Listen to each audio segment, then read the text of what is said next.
Hello and welcome to Illuminate Your Truth. I am your host, Elena Isis, and I am so happy to be here. Yay! I don't know if any of you follow me on social media, but if you do, I just made a new Instagram page for Illuminate Your Truth. It's called Illuminate Your Truth Podcast. And so feel free to head on over there and follow. It's October 2nd. And you know what that means. Halloween is coming up here so quickly.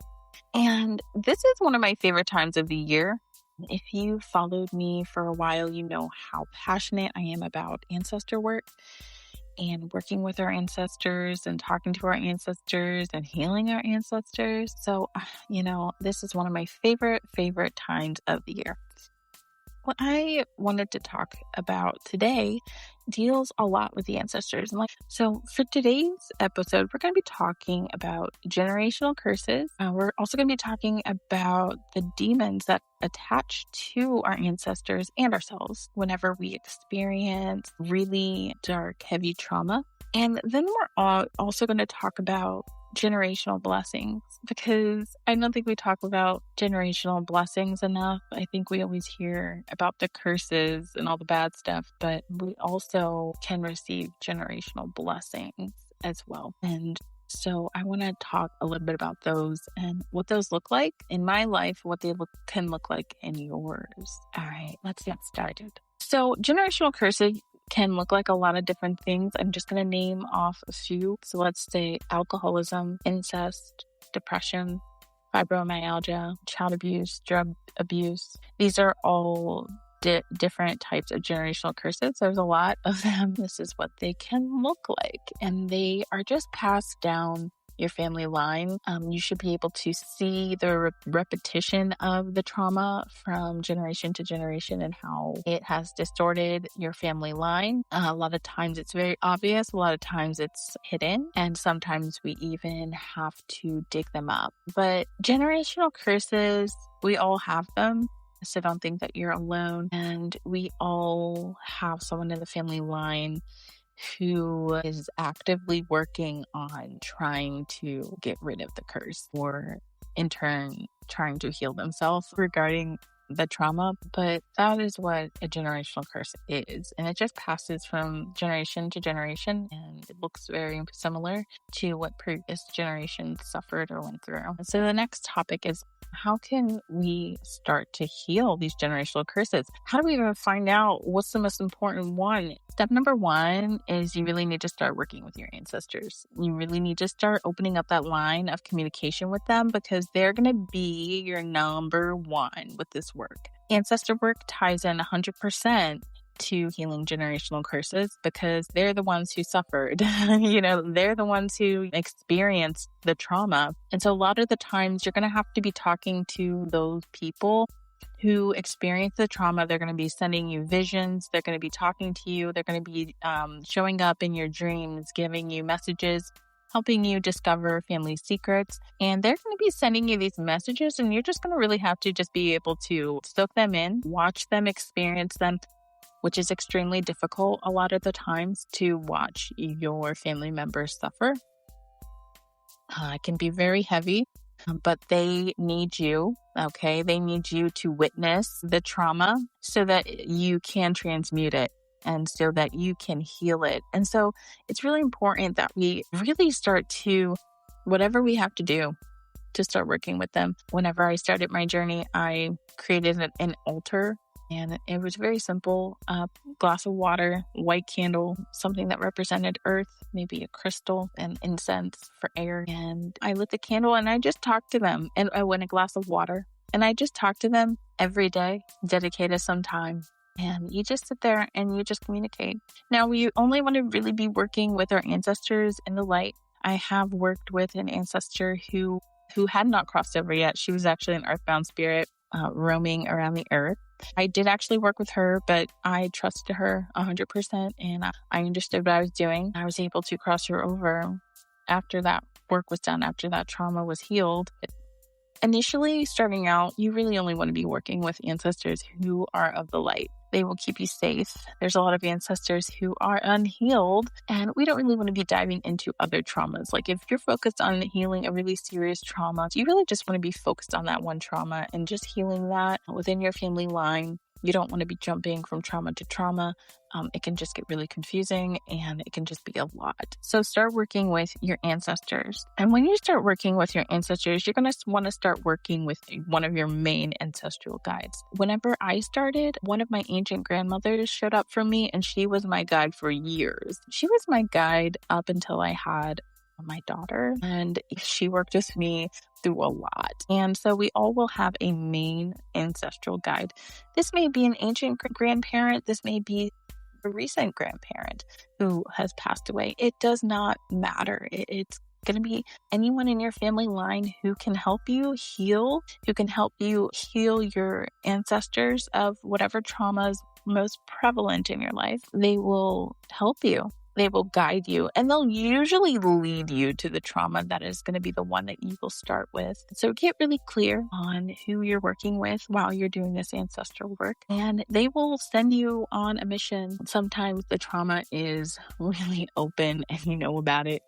A lot of times the trauma, nobody knows about it. Only a few ancestors knew, and they'll lead you to the one that is going to help you the most in your life once you start healing it, and the one that will help heal your family as well. But just start to work with this guide and allow them to show you and to lead you in whatever way that's going to look for you. And then once that trauma is revealed, you're going to want to start to heal yourself of this trauma. You're going to want to think like, how am I being affected by this? How does this somehow show up in me? If it is at all, if anything, how can I start to heal myself and heal my ancestors?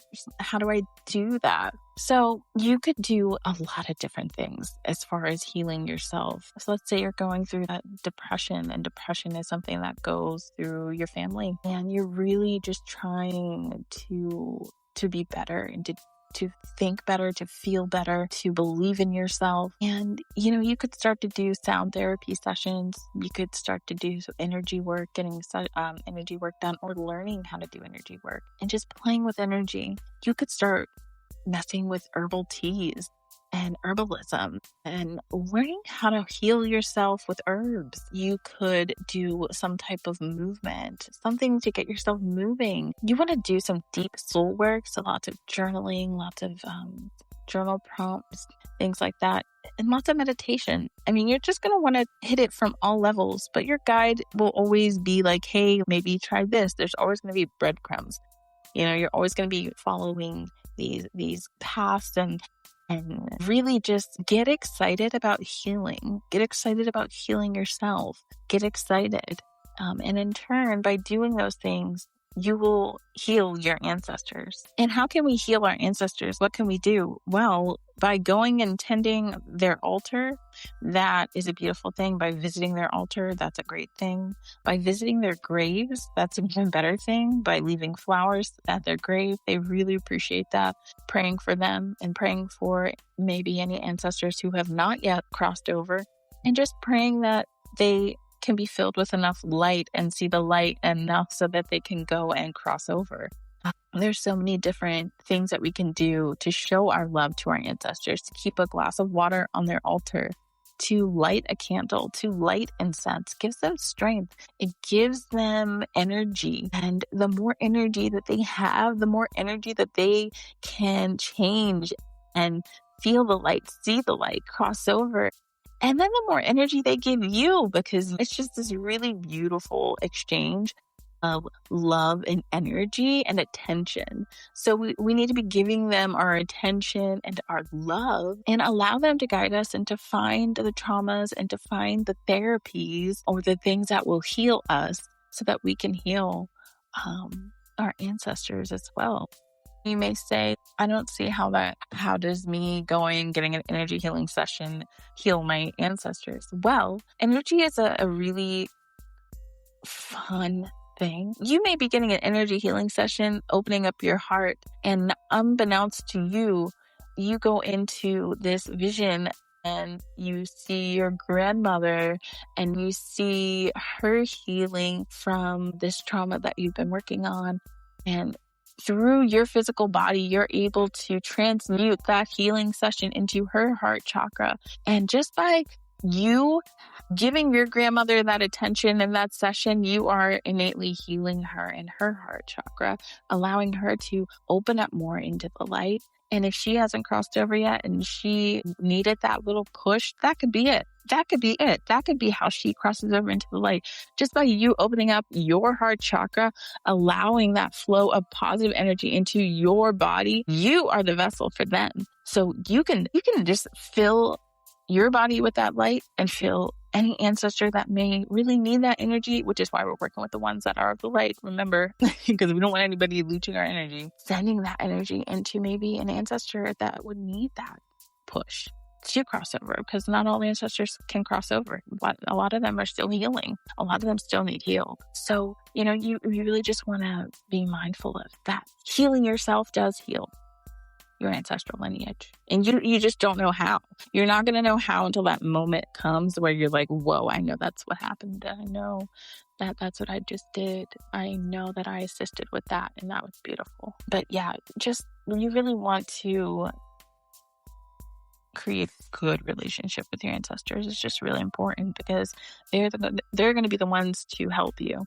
They're going to be the ones leading you and guiding you down this really drama-filled road of crazy stuff, because our ancestors, they suffered a lot, they've been through a lot, they've done a lot, and it is just wow.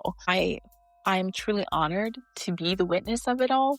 I am so honored to be able to see what they suffered and what they've been through, because you have to respect that. It's an honor. And it's like, hey, if this is what I get to do to heal you guys, this is what I'm going to do. And it hurts, because a lot of the things you see aren't pretty. I'm going to recognize you. I'm going to give you the recognition that you deserve, that I saw what you've been through. I seen what you experienced. You were brave. You were strong. And you were loved. And the trauma, it must go. It's gone. Those moments are my favorite in the work, is when you get to release that hurt, that pain, and you get to see them cross over into the light and to just be free. It's one of the best feelings ever. All right. So I also want to talk a little bit about something that I've seen in my line. And so if that's in my line, I'm feeling like it's probably in a lot of other people's lines. But this one is about finding demons in your line. A lot of times we get into these really heavy traumas like sexual abuse or like incest, where anytime there's sexual abuse or incest, there is usually a demon attached to that person. And so you're not only getting into healing the trauma itself, but you're also getting into the removal of the demon, because it's usually still on the person unless they've had an exorcism done, or we're able to remove the entity. Usually is still with them. And so there's this thing of really just wanting to remove and transmute these demons off of the backs of our ancestors who have passed away. And for this work, you really want to have a solidified relationship with your ancestors. Your main guide is you're really gonna have a good relationship with them. And you really are gonna want to trust, of course, that you can do this. If you are not ready to do this, then you don't have to do this. This is just what you do if you see this and you feel like, hey, this is something that I am comfortable doing, and I would really like to remove these demonic entities from the line. So what I've learned, I've removed one of the demonic attachments from one of my lines, but it was only like a couple of generations back. And I understand that I'm going to have to be going back further, because a lot of times these things are passed down. And so with removing one demonic attachment that I found on one of my ancestors, there was I felt this gratitude that was nothing I'd ever felt before. I held resentment towards this ancestor for what they did to my family member. And it was really hard for me to open my heart enough to allow myself to actually remove the entity from him. But I did it. And I was very proud of myself that I was able to do that. And I feel like a lot of you will get to that point somewhere in your journey where you're like, you were a piece of shit. Do I want to help you? If you're on this journey, really healing your generational curses and healing your ancestors, you're going to get there at one point. I'm guaranteed. It took me months to get to the point where I was like, okay, I forgive you. Let's do this. Not gonna lie, but you can do that too. You can remove those demonic attachments and you can free those souls if they want to be freed. So that's also something that you can find in your family line. Don't be scared about it. It's nothing to really worry about. We all have these demonic attachments in our family lines, and it just comes with the territory. All right, so let's lighten it up. Okay, so let's talk about generational blessings, because I feel like these are like really underrated and nobody's really talking about these things. And what I've learned with generational blessings is it's really, these blessings, they can be really, really big, or they can be really, really, really small. Like really big would look like your family always has money, or you come from a really wealthy family, old money, and money is something that it comes easy to your whole family. I feel like that could be a blessing. That's a really big blessing, but there's also smaller blessings that are actually just really wonderful, like laughter. You know what a blessing is? Like a family who laughs a lot and laughs really loud. A family that is able to express themselves through laughter and just really expressive. You always know how that person's feeling. I really feel like that can be a blessing sometimes. It could just be little things that you see that it just is, it feels good and it goes down your family line and you're like, wow, you know what? I love that about us. I love that about my family. It's a beautiful thing. But yeah, we can have generational curses. We can have generational blessings. It's all about balance here. But I really feel like it's time that we just start knocking out these generational curses. I see so many people out here just doing things different, and I just love it. I really love seeing people live their lives how they want to live them and not really caring about what other people think, especially your family, because this is your one life and you got to do what you got to do. But I really think that if you are really feeling like you want to start tackling these generational curses, I really feel like you gotta start talking to your ancestors. That's where it begins, and they really want to help us. They want to help us dig up the dirt. Are you going to be the one to witness? Because they need a witness. All right, you got to see it. You got to see it before you can heal it. You got to feel it before you can heal it. Are you going to be the one? Is it going to be you? I hope it's going to be you, because they need someone. They're counting on you. Head on over to my website. I have ancestral prayers that you can actually print out and put on your altar space. Go get one. It makes an excellent script almost, as far as I'm coming to you with this. And I really want to uplift you. I want to share my love with you. And I want your guidance. I want to know what you think, including them in your day. Head on over to my website, grab one of those prayers, great for your altar, great for your ancestor practice, and get to it. All right, it's been such a pleasure. Feel free to head on over and go rate my show, review my show. It just helps me grow on this station. Thank you so much for joining me today, and bye for now.